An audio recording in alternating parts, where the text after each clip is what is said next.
રાજ્યભરમાં સરકારી શાળાઓમાં બાળકોના શિક્ષણનું સ્તર સુધારવા અને 100% નામાંકન થાય તે હેતુથી શાળા પ્રવેશોત્સવની ઉજવણી કરવામાં આવી રહી છે, જે અંતર્ગત સંજાલી ગામની પ્રાથમિક શાળામાં પણ ભવ્ય પ્રવેશોત્સવ કાર્યક્રમ યોજાયો હતો.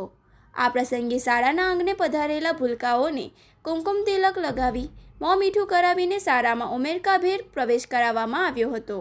આ કાર્યક્રમમાં મુખ્ય અતિથિ વિશેષ તરીકે ગિબિલ કંપનીના મેનેજર આકાશ મોદી ખાસ ઉપસ્થિત રહ્યા હતા અને તેમને બાળકોને પ્રોત્સાહિત કર્યા હતા.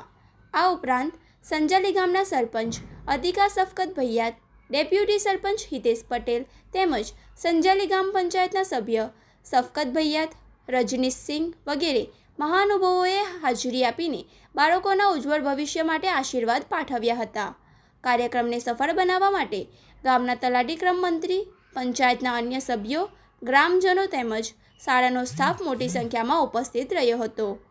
કાર્યક્રમના અંતે બાળકોને શૈક્ષણિક કીટ અને પ્રોત્સાહિત ઇનામોનું વિતરણ કરવામાં આવ્યું હતું, જેને પગલે નાના ભૂલકાઓના ચહેરા પર અનોખી મુસ્કાન જોવા મળી હતી.